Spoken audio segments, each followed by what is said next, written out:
শিরক আমাদের সমাজে, আমাদের দেশে, আমাদের গ্রামে, আমাদের শহরে এমন অনেক শিরক প্রচলিত আছে যেটাকে আমরা অনেকে ইবাদতও মনে করি। এটা যে শিরক, সেই জ্ঞান, সেই ইলম আমাদের কাছে নাই। অনেকে আমরা শিরক কিন্তু মনে করি এটাই কি ইবাদত। এই কারণে আল্লাহ সুবহানাহু ওয়া তাআলা এবং আল্লাহর নবীর শরীয়তে জ্ঞান অর্জন করাটা ফরজ করে দিয়েছে। আপনারা একটা হাদিস সবাই জানেন, তলাবুল ইলমে ফরিদাতুন আলা কুল্লি মুসলিম। প্রত্যেক মুসলমানের উপর জ্ঞান অর্জন করা ফরজ। বলেন, জ্ঞান অর্জন করা কি? এই জ্ঞান কি ট্রাক কিভাবে চালাইতে হবে এটা, কম্পিউটার কিভাবে চালাইতে হবে এটা, আইসিটির জ্ঞান? কিসের জ্ঞান? তাওহীদের জ্ঞান, ওহীর জ্ঞান, কোরআনের জ্ঞান, সুন্নাহর জ্ঞান। আল্লাহু আকবার বলেন না। এই জ্ঞান অর্জন ফরজ। আপনি আইসিটি ঠোঁটাস্থ করে বলাইছেন, পুরা ব্রেন আপনার কম্পিউটার, লাভ নেই। আপনারা বলেন লাভ আছে নি? কেন লাভ নাই বলেন তো? আপনার কাছে ওহীর জ্ঞান নাই। ওহীর জ্ঞান মানে কি? কোরআনের জ্ঞান। ওহীর জ্ঞান মানে কি? হাদিসের জ্ঞান। হাদিস ওহীর বাইরে নয়। ওহী দুই প্রকার, ওহিয়ে মাতলু, ওহিয়ে গায়রে মাতলু। সেটা ছাত্রদেরকে বলি, আপনারা এতটুকু ধ্যানে রাখেন, ওহীর জ্ঞান ছাড়া কোনো জ্ঞান সঠিক জ্ঞান নয়। বলেন, সঠিক জ্ঞান নয়। এগুলা দুনিয়াতে চলার একটা উপাদান। এগুলা দুনিয়াতে চলার একটা কি উপাদান। তো এই কারণে আমরা অনেকের সমাজে প্রচলিত অনেক শিরক আছে যেটাকে আমরা শিরক মনে করি না, আমরা এটাকে ইবাদত মনে করি। এর কারণটা কি? এর কারণ হলো যে আমাদের ওই ওহীর জ্ঞান নাই। ওহীর জ্ঞান যদি থাকতো তাহলে আমরা কোনটা শিরক কোনটা তাওহীদ এটা আমরা নিরূপণ করে শিরক থেকে মুক্ত হয়ে আমরা প্রকৃত তাওহীদের উপর অটল অবিচল থেকে আমরা কি করতে পারতাম? আল্লাহর ইবাদত করতে পারতাম। এখন আমরা একদিকে শিরক আবার একদিকে ইবাদত। আমাদের শিরক এবং ইবাদত মিশ্রিত হয়ে নাপাকে এবং পাক যখন একসাথে হয় তখন পাক আর পাক থাকে না, পাক নাপাকি হয়ে যায়। নাপাকি এবং পাক যখন একসাথে হয় তখন কি পাক আর পাক থাকে? বলেন, পাক আর পাক থাকে না, পাকটা কি হয়ে যায়? নাপাকি হয়ে যায়। শিরক এবং ইবাদত যখন দুইটা একসাথে হয়ে যায় তখন ইবাদত আর ইবাদত থাকে না, ইবাদতটা কি হয়ে যায়? শিরক হয়ে যায়। এই কারণে আমাদেরকে সঠিকভাবে কোনটা শিরক, কোনটা তাওহীদ, কোনটা ঈমান, কোনটা কুফর, কোনটা সুন্নাত, কোনটা বিদআত, এই জ্ঞান অর্জন আমাদেরকে করতে হবে। আসুন, অর্জন করতে গিয়ে প্রথম আমরা শিরক মানে হচ্ছে মূলত শেয়ার হোল্ডার। আল্লাহর সাথে কোনো কিছুকে যে কোনো বিষয়ে, সেটা চিন্তার দ্বারা হতে পারে, সেটা কর্মের দ্বারা হতে পারে, যে কোনো ওয়েতে আল্লাহর সাথে কোনো কিছুকে অংশীদার সাব্যস্ত করার নাম হচ্ছে শিরক। এই শিরকের বিভিন্ন সূরত আছে, বিভিন্ন ধরন আছে। সবগুলা বিষয় যদি আমি এখন কথা বলতে যাই তাহলে আমার 3 থেকে 4 ঘন্টা প্রয়োজন হবে, কিন্তু এত সময় এখানে নেওয়াও ঠিক হবে না, আপনারাও দিবেন না, উচিতও হবে না। আমি শুধুমাত্র এই শিরকের পরিণতি কি, শিরক থেকে বাঁচার উপায় কি, আর সমাজে প্রচলিত কয়েকটা শিরকের কথা আপনাদের সম্মুখে উপস্থাপন করব। আসুন, শিরকের পরিণতি কি? শিরকের পরিণতি হলো, শিরক এটা একটা অপরাধ। কেমন অপরাধ আপনারা জানেন? বিজ্ঞ প্রাজ্ঞ পণ্ডিত ছিলেন হযরত লুকমান আলাইহিস সালাম। আপনারা তো আপনাদের সন্তানদেরকে অনেক উপদেশ দিয়ে থাকেন, কিন্তু লুকমান আলাইহিস সালামও তার সন্তানকে উপদেশ দিয়েছেন। কি চমৎকার একটা উপদেশ দিয়েছেন লুকমান তার সন্তানকে, সেটা আল্লাহর কাছে এত বেশি পছন্দনীয় হয়েছে, আখিরি নবীর প্রতি আল্লাহ যে কোরআন নাজিল করেছেন, কোরআনের ভিতরে সেই উপদেশটা আল্লাহ উল্লেখ করে দিয়েছেন। সেই উপদেশটা ছিল, লুকমান তার সন্তানকে লক্ষ্য করে বলছেন, ইয়া বুনাইয়া, হে আমার সন্তান, ইয়া বুনাইয়া, হে আমার সন্তান, লা তুশরিক বিল্লাহ ইন্নাশ শিরকা লা যুলমুন আযীম।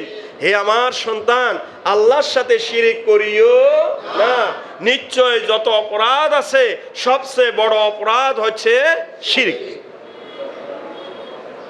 আর এই শিরকের পরিণতি কি? এই শিরকের পরিণতি হলো, এটা এমন অপরাধ, এই শিরকের অপরাধ নিয়ে যদি আপনি আমি মৃত্যুবরণ করি বা কেউ মৃত্যুবরণ করে, মৃত্যুর পরে আল্লাহ সকল অপরাধ ক্ষমা করবেন, কিন্তু শিরকের অপরাধ ক্ষমা করবেন না। সব অপরাধ আল্লাহ ক্ষমা করে দিবেন। আল্লাহ ওয়াদা করেছেন, আল্লাহ বলেছেন, যে শিরিক ছাড়া যত অপরাধ আছে সকল অপরাধ কি করা হবে? ক্ষমা করা হবে, কিন্তু শিরিকের অপরাধ ক্ষমা করা হবে না। কুরআন শরীফে আল্লাহ সুবহানাহু ওয়া তাআলা এইভাবে বলেন সূরা নিসার মধ্যে, ইন্নাল্লাহা লা ইয়াগফিরু আন ইউশরিকা বিহি ওয়া ইয়াগফিরু মা দুনা যালিকা লিমান ইয়াশাউ ওয়া মান ইউশরিক বিল্লাহি ফাকাদ দাল্লা দালালাম বাঈদা। ভাইরা আমার, খুব মনোযোগ সহকারে আল্লাহর বক্তব্যটা শুনুন। আল্লাহ বলছেন ইন্নাল্লাহ, আল্লাহ বলতেছেন ইন্নাল্লাহ, নিশ্চয় আল্লাহ, নিশ্চয় কে? লা ইয়াগফিরু, ক্ষমা করেন না, ইন ইউশরিকা বিহি, যে তার সাথে শরীক করে, ওয়া ইয়াগফিরু মা দুনা যালিকা লিমান ইয়াশাউ, এই শিরিক ছাড়া অন্য যে অপরাধ আছে সেগুলো তিনি যাকে ইচ্ছা করবেন তাকে ক্ষমা করে দিবেন। সুবহানাল্লাহ বলবেন না? ওয়া মান ইউশরিক বিল্লাহ, আরো শুনে নাও, যে ব্যক্তি শিরিক করে ফাকাদ দাল্লা দালালাম বাঈদা, সে এত বেশি গোমরাহ হয়, দালালাম বাঈদা, অনেক দূর পর্যায়ে পৌঁছে যায়। এটাকে মুফাসসিরিনে কেরাম, মুহাদ্দিসিনে কেরাম এভাবেই ব্যাখ্যা করেছেন, শিরিক করতে করতে শিরিককারীরা এমন পর্যায়ে পৌঁছে যায় তারা আর ওই অপরাধ থেকে বেরিয়েও আসতে পারে না, তারা এই অপরাধ থেকে বেরিয়ে আসতে পারে না, আসাটা কঠিন হয়ে যায়।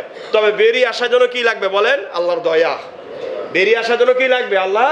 এখানে আল্লাহর কাছে দোয়া করবো, আল্লাহ তুমি আমাকে শিরিক, বিদআত, যাবতীয় অপরাধ থেকে তুমি আমাকে হেফাজত করো, আমাকে রক্ষা করো, তুমি আমাকে হেদায়েত করো। আল্লাহর কাছে দোয়া করবেন, রব্বানা ইহদিনাস সিরাতাল মুস্তাকিম। তাহলে শিরিক যারা করে তারা গুমরাহির অনেক দূরে চলে যায়। দেখবেন যারা শিরিক করে আপনি তাকে কোরআন দিয়ে, হাদিস দিয়ে, যুক্তি দিয়ে, দলিল দিয়ে যত বুঝাইবেন, হাতে এটাই বুঝছে, হাতে গিয়া যেটা বুঝছে এটা বুঝছে, অর্থাৎ গুমরাহির অনেক গভীরে সে পৌঁছে গেছে। এটা আমি বলি নাই, বলেছেন কে? ভাই জোরে বলেন, কে বলেছেন? আল্লাহ। প্রিয় হাজিরিন, শিরিক এটা এমন একটা অপরাধ, যারা শিরিক করবে আল্লাহর ওয়াদা, আল্লাহর ঘোষণা, তার স্থায়ী ঠিকানা হবে জাহান্নাম। শিরিককারীর স্থায়ী ঠিকানা জাহান্নাম। জাহান্নাম খুব আরামের জায়গা, জোরে বলেন। সুখের স্থান? কিসের স্থান বলেন? কষ্টের জায়গা। বলেন কিসের জায়গা? শিরিককারীর স্থায়ী ঠিকানা, আশ্রয়স্থল হলো জাহান্নাম। বলেছেন কে? আল্লাহ। বলেছেন কে? আল্লাহ।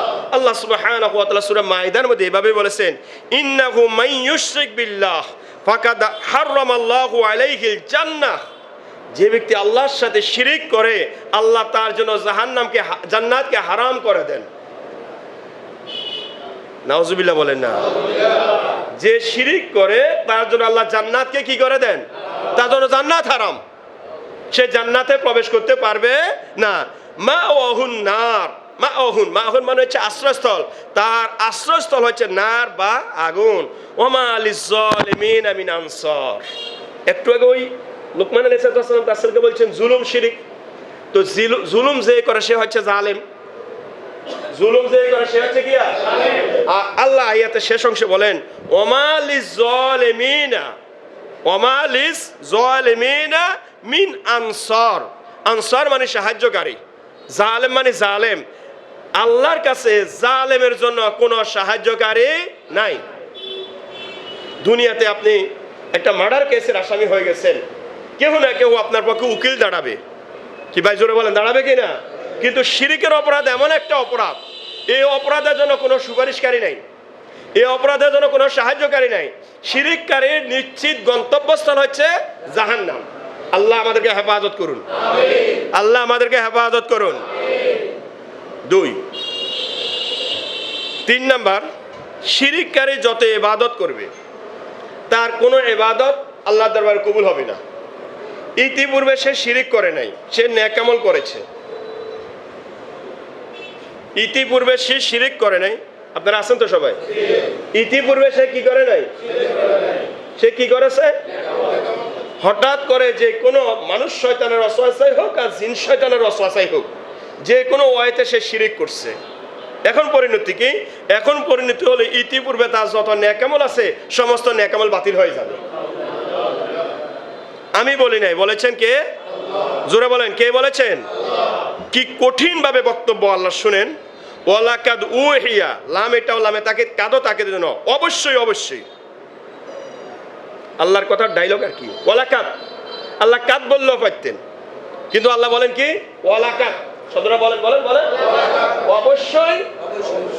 এতটা কথা বলতো না আমার সাথে, বলেন একসাথে বলেন অবশ্যই। উহিয়া ইলাইকা, আপনার প্রতি ওহী করা হয়েছে, আপনার প্রতি ওহী করা হয়েছে। ওয়াইলাল্লাযিনা মিন ক্বাবলিক, আপনার আগে যারা ছিল এসেছে তাদের উপর ওহী করা হয়েছে। হে নবী, আপনার প্রতি ওহী করা হলো, আপনার আগে যারা এসেছেন তারা মানে কারা?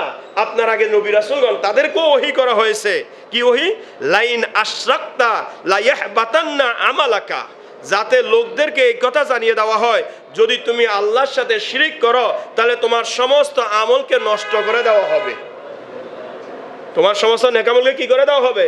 লায়াহ বাতান্না, লায়াহ বাতান্না, অবশ্যই সেটাকে বিনষ্ট করে দেওয়া হবে। ওয়ালা তাকুনান্না মিনাল খাসিরিন, আর অবশ্যই অবশ্যই তুমি ক্ষতিগ্রস্ত যারা তাদের অন্তর্ভুক্ত হয়ে যাবে। এই কথাটা আমাদের নবীর প্রতি ওহী করা হয়েছে। নবীর আগে যেসব নবীরা এসেছেন তাদের প্রতি ওহী করা হয়েছে, যাতে প্রত্যেকে আপন উম্মতকে এই কথা জানিয়ে দেয়। তো আমাদের নবী আমাদেরকে জানিয়ে দিয়েছেন। নবীর পক্ষ থেকে ওয়ারাসাতুল আম্বিয়া হিসাবে আলেম যারা, উলামায়ে কেরাম যারা, তারাও আপনাদেরকে বক্তব্য দিয়ে এই কথাই জানিয়ে দিচ্ছে, শুনে নেন ভাইরা আমার, যদি আপনি ইতিপূর্বে আপনি অনেক নেক আমল করেছেন, এখন যদি আপনি কোনো শিরক করে থাকেন তাহলে আপনার ইতিপূর্বে যত নেক আমল আছে সমস্ত নেক আমল কি হয়ে যাবে? নষ্টই হয়ে যাবে।